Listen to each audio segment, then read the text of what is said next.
ઓલું ફળું જે દુકાનમાં પડ્યું હતું ને સાહેબ, એને નાનો એવો લાકડાની એક નાની એવું મંદિર જેવું કરીને પોતાની ઓસરીમાં દિવાલે નાના એવા મંદિરની માલિપા 5 કંકુના સાંડલા કરી સુંદરી શ્રીફળ મેકીને મારી મેલડીને બેહારી હો સાહેબ. અને શેઠ માંડ્યા પૂજવા, પણ મેલડી ધાર્યું કરે ને અણધાર્યું કરે છે. લાંબી આંગળી કરે અને મેલડી આંગળીના ટેરવા માથે હાલી જાય. ખાલી શેઠ એટલું જ બોલે, ક્યાં ગઈ મારી કાળિયાની મેલડી? ત્યાં તો સાહેબ આમ ધાક ધાગા મેલડી. શેઠ બોલે ને મેલડી પૂરું કરી દે. પણ સાહેબ વાતની હવે મજા છે. મંડાણના માંડવા વાળા મરી જાય, ધર્મ કોઈ દી કોઈનું મરતું નથી. ધર્મ તો અજર અમર છે સાહેબ. નગર શેઠ વાણિયાનો દેહકાળ થઈ ગયો સાહેબ, જેને 2 દીકરા હતા, એક 15-17 વર્ષનો ને એક 12-13 વર્ષનો. વાણિયાનો દેહકાળ થઈ ગયો. પોતાની જન્મ દેનારી અને 80 વર્ષ એની ડોસી ઓસરીની ધારે ખાટલામાં પડેલા. પણ સાહેબ જેના ઘરનો મોભ ભાંગી જાય ને, જેના ઘરની માલિકા કોઈને કહેવા વાળું કોઈ નહીં.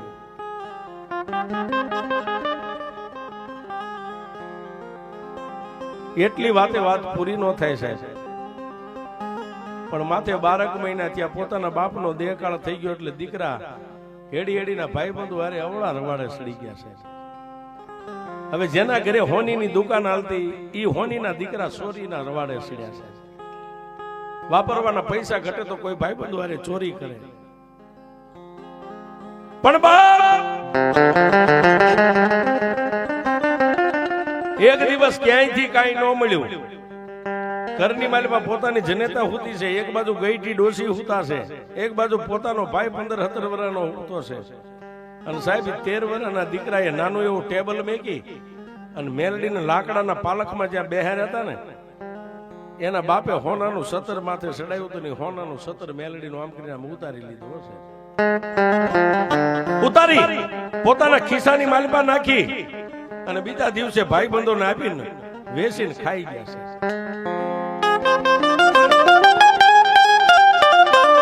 પણ સંધ્યા ટાણે 15-17 વર્ષનો દીકરો હાથમાં અગરબત્તી લઈને આમ ધૂપ દીવા કરવાની તૈયારી પાળી ગયો. પોતાની જનેતાને કીધું કે માં, મેલડીમાંનું સતર નથી. ત્યાં સુધી તો કાંઈ નહીં, પણ સાહેબ 80 વર્ષની પોતાની ગઈઢી માં જે ખાટલામાં હોતી હતી ને, એને જઈને કીધું માં, મેલડીના પાલખની માલિપા હોનાનું સતર નથી. અને સાહેબ 80 વર્ષની ડોસીના નાભીમાંથી શબ્દ નીકળી ગયો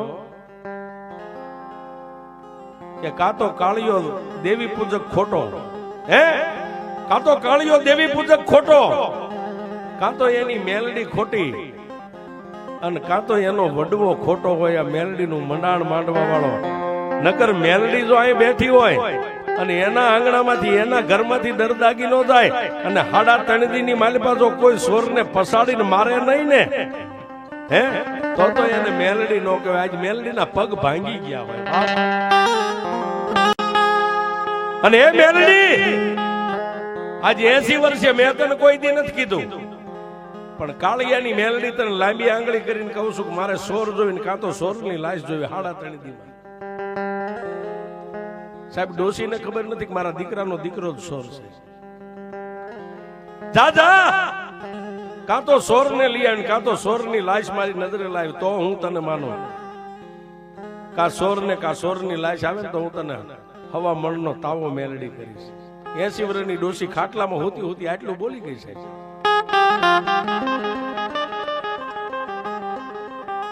એક દી ગયો, 2 દી ગયા, અને બીજા દિવસની મેકલી અંધારી રાતે હુતા પાછી ડોશીની નજર ગઈ. આમ મેલડી બેઠી હતી. શું બેઠી છું સાહેબ? જેના ઘરે થઈ ગયો ને એને ખબર હોય. શું બેઠી છો? કાં તો કાળિયો દુબળો, કાં તો મેલડી તું દુબળી, કાં તો કાળિયાનો વડવો દુબળો હશે. નકર તું કાલે આ 2 દી વ્યા ગયા, કાલનો 3જો દી ઉગી જાય છે. મેલડી દુબળી થઈ ગઈ, તારામાં હાલવાની હલ્લો નહીં.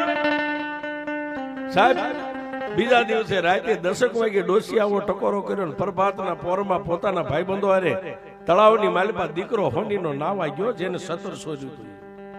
આમ ત્રીજો દી ઉગ્યો અને પાલખની માલિપાથી હવા વેતની નાગણી બની અને મારી મેરડી ઉતરી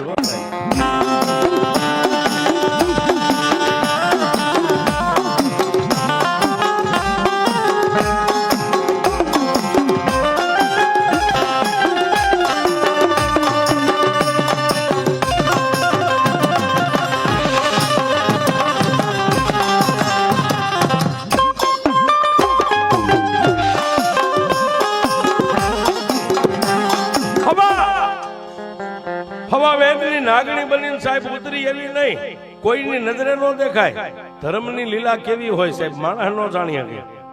પણ ઊભી બજારે ગામના પાદરમાં તળાવની પાળની માથે સડીને હવા વેદની નાગણી આમ પાવલી જેવડી ફેણ માંડીને મંડી ગઈ બધી ગોર જોવા. એટલે 5-7 ભાઈ બધું તળાવમાં નાય છે. પાણીના આરે જઈને પાણીની માલપા મારી મેલડી આલી હો સાહેબ.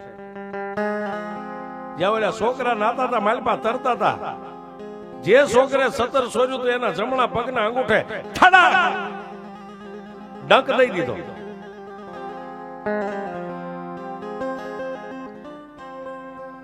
ડંક દઈ દીધો. પણ સાહેબ નાતા નાતા છોકરાએ આમ અંગૂઠો પકડી અને બાજુમાં ભાઈબંધોને એટલું કીધું મને કઈક કરડી ગઈ.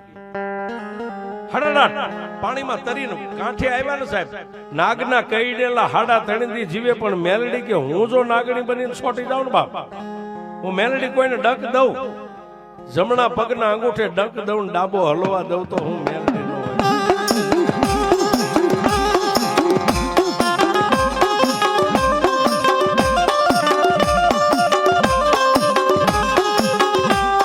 પણ ક્યાં જાય? એ તળાવની માલપા પાણીમાંથી આમ છોકરા બહાર નીકળ્યા ત્યાં હોની માજરના દીકરાનું શરીર મંડ્યું લીલું થવા, મોઢાની માલપાથી ફીણ મંડ્યા નીકળવા, માંડ માંડ ઢહીડીને તળાવની પાળ માથે લાવ્યા સાહેબ. ત્યાં પ્રાણ પંખીડું ઉડી ગયું છે. એ 5-7 ભાઈ બંધુ કાવડ કરી અને ઢહીડીને ક્યાં લાવ્યા? હોની માજરના આંગણે. એક બાજુ 80 વર્ષની ડોશી આમ ખાટલાની માલપા હુતા છે. ફળિયામાં લાવી અને છોકરાને આમ મેગો, પણ શરીરની માલમાં કઈ હતું નહીં સાહેબ, ખોડિયું ખાલી. રોગ કકડે મંડી ગઈ થવા. આડોશી પાડોશી ભાઈઓ જાયું કાકા દાદાનો પરિવાર બધા ભેગા થયા. પણ સાહેબ હવે વાત ટૂંકમાં લો, વાત બહુ લાંબી છે. પણ દીકરાને કરગઠી કહેતા નનામી તૈયાર કરીને સાહેબ, નનામી દીકરાના સબને આમ ઉપાડી નનામીમાં હુવારીને માથે ખાપણ ઢાંકી અને કાસા હુતરના બંધ લેવા માંડ્યા ને. બંધ લઈને કાંધિયાજી આમ નનામી ઉપાડવાની તૈયારી કરે ને ત્યાં બંધ તડોતડ તૂટી જાય છે. ફરીવાર બંધ લીધા, પાછા કાંધી આમ નીચે નમી નનામી ઉપાડવા જાય ત્યાં બંધ તૂટી જાય છે. આખા ગામની માલપા ખબર પડી ગઈ સાહેબ હોનીના ઘરે દીકરાનું અવસાન થઈ ગયું છે, પણ નનામી ઉપાડે ત્યાં બંધ નનામીના તૂટી જાય. સાહેબ માણસોના ટોળે ટોળા માંડ્યા જોવા આવવા.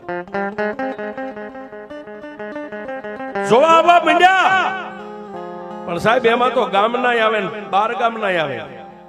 એમાં 2-4 દેવી પૂજકો બીજા જુનાગઢમાં કઈક હટાણે આવેલા ને, એ આ માણસોની હારે આવ્યા. પણ માણાની મેદલી જામેલી આમ કરી આમ નજર જોઈ ગયા ને, ઝવેરી હોય હીરા ને પારકે ગામમાં શું છે બાપુ? ઝવેરી હોય પારકી હકે હીરામાં શું છે? ત્રીજી વાર બંધ લીધા, નનામીને ઉપાડવા જાય ને બંધ તૂટ્યા હોય સાહેબ. એક દેવી પૂજકે બીજાને આમ ઠોહો માર્યો, બીજાએ ત્રીજાને માર્યો. કઈ આમાં તને કઈ લાગે છે? ત્રીજો હતો ને એ 50 વર્ષની ઉંમર વટાવી ગયેલો સાહેબ, થોડું સાપરું આવી ગયેલું, ડોકમાંથી માળા કાઢી ધડ ધડ દાણા. તને કહું ભાઈ, આ ખેલ રહ્યો ને આપણી કાળી વેલની દેવી નો છે, મને એવું દેખાય છે હે કે આ ખેલ આપણી કાળી વેલની દેવી નો છે, બીજાનો ખેલ નથી. હા હા સાહેબ, તમે જાણો ને સતા ન કયો ને તો તમે ઉપરવાળાના ગુનેગાર થાવ. જાણતા હોય ને દુશ્મન ને કહી દેવું સાહેબ, દુશ્મન ને કહી દેવું. જો આમાંથી છૂટવું હોય ને તો જાણતા હોય તો દુશ્મન ને કહી દેવું. જાણો ને પેટમાં રાખો તો ત્રિલોકના નાથના ભગવતીના ગુનેગાર બનો. આગળ જઈ એક હાથમાં માળા છે, અને પછી ઓલા હોની માજેનો બીજા બંધ આમ લેતા ને એને કીધું ભાઈ હવે બંધ નો બાંધશો, એ તમે ગમે એટલા 5 દી બંધ બાંધશો તો બંધ એ કઈ રહેશે નહીં. કેમ? આમાં દેવી મેલડીનો માર છે. હોની માજન કે મેલડીને મેં માનવી નહીં. તેથી એક હોની માજનના દીકરાને બાવડું પકડીને એટલું કીધું કે તારે દેવીને જોવી છે ને, હે પાણીનો લોટો ભરી લે. પાણીનો લોટો ભરીને જેટલા માણા ઉભા હતા ને એની માથે આમ અંજળી ઉડાડ્યો હશે. હે દેવી, અમારી નહીં પણ અમારા આગળના કોઈ વડવાનું કઈ પુનારત હોય ને જો માળાની માલિપા તે મને માર્ગ દેખાડ્યો હોય ને, હવે ઊભું રહેવાનો વદાડ નહીં હો સાહેબ. ત્યાં તો 13 વર્ષની હોનીની દીકરી આમ બેઠી બેઠી રોતી હતી ને, એના ખોળિયાની માલિપા